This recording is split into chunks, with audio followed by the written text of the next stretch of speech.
teman-teman, selamat datang di podcast kita hari ini. Bareng aku Marina. Aku Mahalaxmi. Oke, kali ini kita bakal ngebahas apa sih sebenarnya? Kayaknya kita akan ngobrol-ngobrol santai dan asik aja nih kali ini. Terus kita bisa ngobrol-ngobrol di sini, terus sambil makan, minum. Karena kan kita baru pulang dari sekolah nih, habis ngapain? Capek banget, astaga. Habis remedian.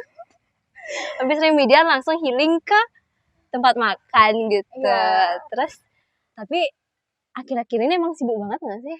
Iya, sumpah sibuk banget. Apalagi 2 minggu lebih kita kayaknya dipusingkan untuk mempersiapkan diri untuk ujian akhir semester ya nggak sih? Iya, ulangan akhir semester ini. Aduh, sumpah, yang ulangannya banget. ini banyak banget nggak sih jeda-jedanya? Iya, sumpah bener banget. Terus tuh apalagi kalau aku kan nyusul gitu, jadi aku tuh ngerasa beban banget, bingung banget karena satu hari itu bisa ulangan 4 mata pelajaran sekaligus. Apalagi apalagi kamu nih. Kita barengan. Kan habis ada kegiatan gitu. Nah, menurut kamu tuh apa sih pelajaran yang menurut kamu susah gitu? Kalau aku pribadi karena waktu itu sempet nih hari yang dapat mapel kimia. Abis itu barengan sama mate. Sumpah itu kayak anjir gitu. Ya udah langsung disambung dengan PKN gitu.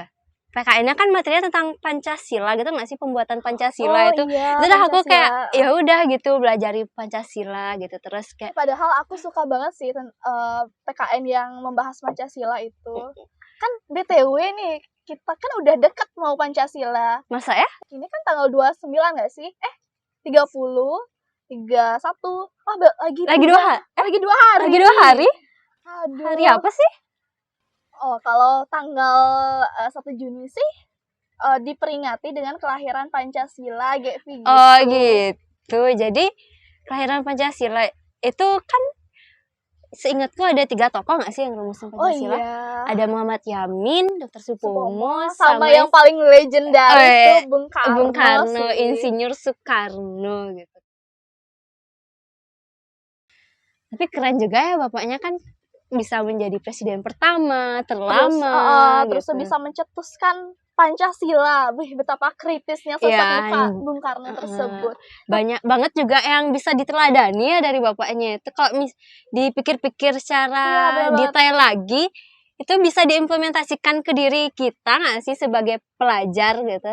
Iya sih, betul banget. Tapi menurut kamu nih, dari sosok Bung Karno itu, menurut kamu apa sih yang istimewa dan yang kamu kagumi? Kan seperti yang kita tahu, kayak Bung Karno itu kan ya semua orang tahu gitu loh. Tapi apa yang bisa kamu ambil dari sosok Bung Karno tersebut? Kalau menurut aku ya, Bung Karno itu kan orangnya kayak memang kritis banget ya untuk memperjuangkan kemerdekaan Indonesia. Tuh nggak sih?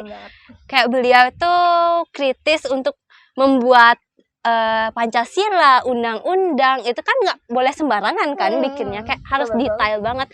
Nah, kekritisan itu tuh kayak bagus banget jika diimplementasikan kepada para pelajar zaman sekarang, gitu nggak sih? Kalau menurutmu, apalagi tuh dari Bapak Insinyur Soekarno? Kalau aku ya, Gevi, nah Bung Karno ini kan selalu seliweran di TikTok nggak sih? Di FYP TikTok, walaupun terus di YouTube pasti ada aja quotes-nya yang sangat-sangat menarik, terus bikin hati kita kalau aku sebagai remaja kayak nges banget gitu lah. Aku punya nih satu quotes yang aku ngerasa kayak wah sumpah gemeteran sampai sekarang, yaitu kata Bung Karno tuh kayak gini, 1000 orang tua tuh bisa bermimpi, tapi 1 orang pemuda itu dapat mengubah dunia. Wih, keren banget gak sih? Tapi kalau untuk pengertian itu gimana sih, Mar? Aku masih belum ngerti banget loh. Kalau menurut aku ya, Bung Karno ini ingin mengungkapkan, menyampaikan kekritisan pikirannya itu dengan kalau pemuda itu bisa loh kayak memulai suatu hal dan memulai suatu aksi yang dapat merubah dunia. Nggak aja harus yang wow gitu, tapi dari aksi-aksi kecil yang aksi-aksi sederhana. Ya, aksi-aksi sederhana yang kita biasakan, apalagi aksi yang baik gitu. Dan kan tadi ada kata 1000 orang tua tuh bisa bermimpi, tapi yang merealisasikannya itu siapa betul. Gitu ya. Jadi kan orang tua tuh cuman bisa berharap, memberikan harapan, yang mewujudkan harapan itu kan anaknya, kembali kepada anaknya. Jadi soalnya bukan yang orang tua memiliki harapan, orang tua yang mewujudkan, anaknya yang mewujudkan. Jadi harus ada regenerasi terus menerus. Jadi kayak terjadi atau enggak itu tergantung anaknya enggak sih? Betul banget. Terus aku juga sempat deh baca kalau nggak salah, beri aku 10 pemuda akan aku guncangkan dunia. Kenapa tuh? Kayaknya ini mirip-mirip nih sama Asian Games kemarin. Kenapa tuh? Ya nggak sih? Kan tim Indonesia kan pemain sepak bolanya kan 11, kena penalti 1, tinggal 10, tapi 10 orang tuh bisa mengguncangkan Thailand. Masa? Iya kan? Terbukti ngelawan Thailand nggak sih? Di Kamboja nggak sih waktu itu katanya? Iya, tapi kan bisa mengguncang. Iya, walaupun di dis nggak sih satu. Tapi kan ada medali emasnya yang kita dapat gitu. Oke, dari tadi kan kita ngebahas kritis nih, Mar.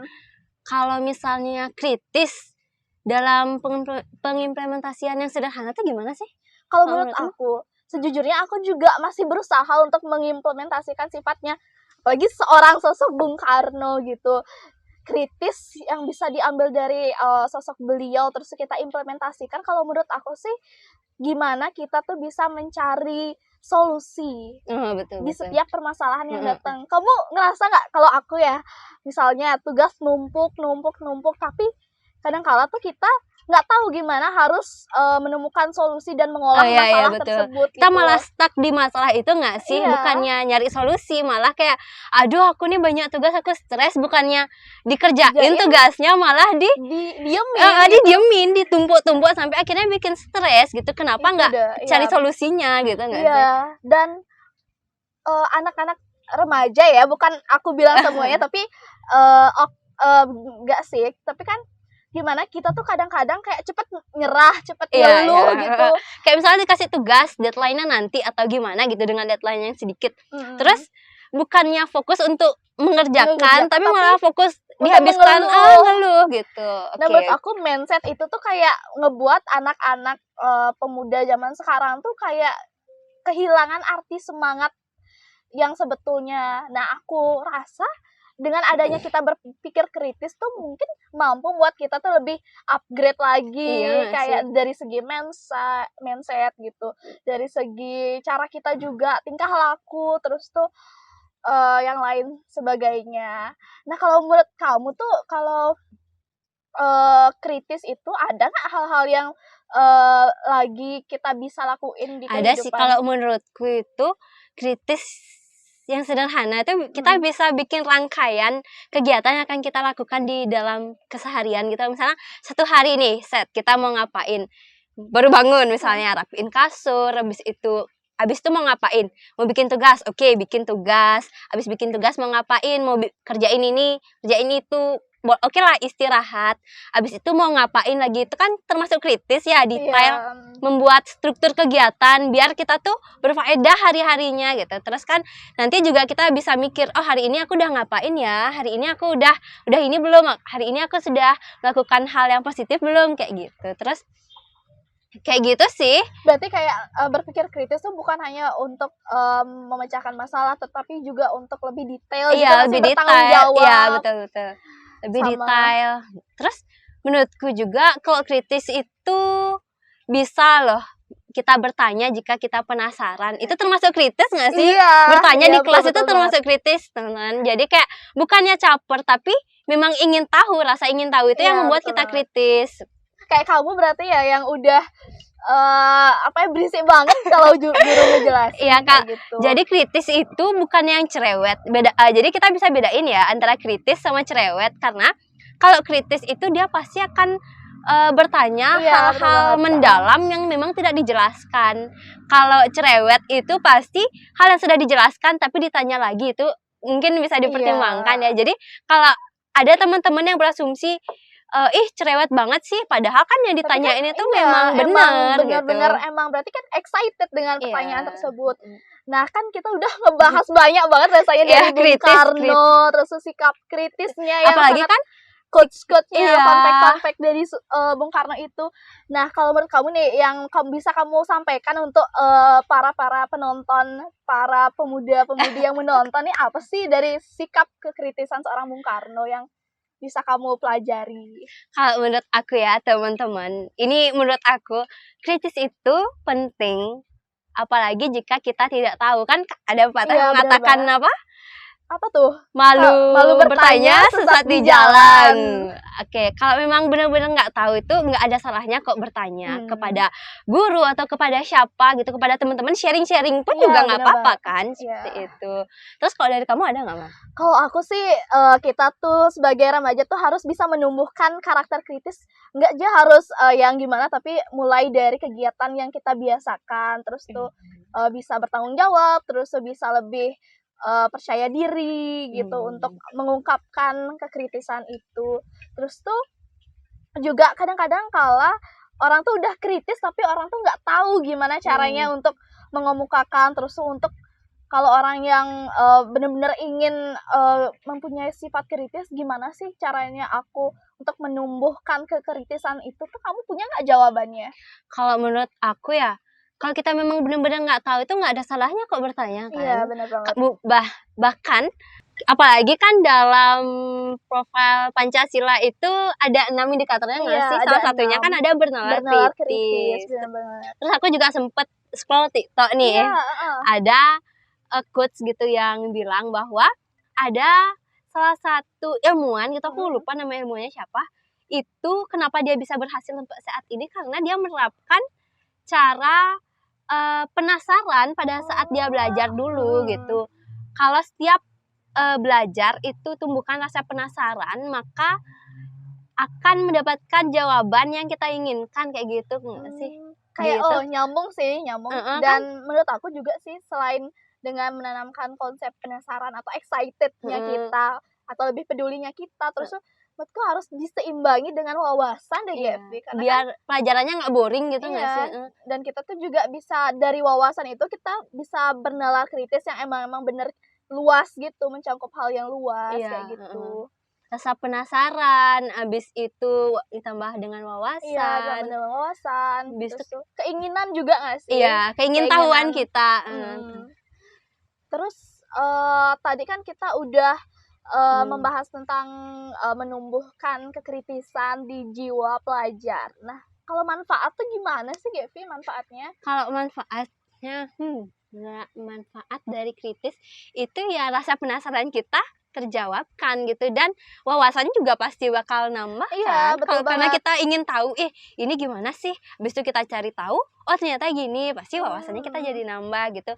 Terus kayak ya bisa sharing-sharing sama teman-teman yang tahu. Tadi aku tahu gini loh, bisa cerita-cerita sama temennya. Habis itu kalau misalnya temennya tahu kan bisa asik tuh jadi ngobrol kan. Terus sama kayak gini, Gaby. Aku dengar-dengar nih nanti di tahun depan itu akan ada bonus demografi.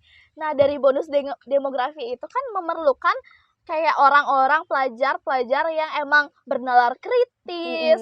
Terus tuh apa yang ada di indikator Pancasila itu kan yang harus kita ini kan kembangkan gitu untuk menghadapi bonus demografi ke depannya. Yang 2045 itu nggak sih? Iya, untuk mendukung itu juga. Dan kan kita yang berperan, jadi kita harus mempunyai skill dan karakter untuk menumbuhkan hal tersebut kayak gitu. Nah, kayaknya udah banyak banget yang kita obrolin dari tadi, kayak udah seru banget tentang dari kritis, terus Pancasila, sifat kritisnya, terus yang dapat kita tiru, terus fun fact-nya Bung Karno, quotes-quotesnya itu sangat wah banget sih.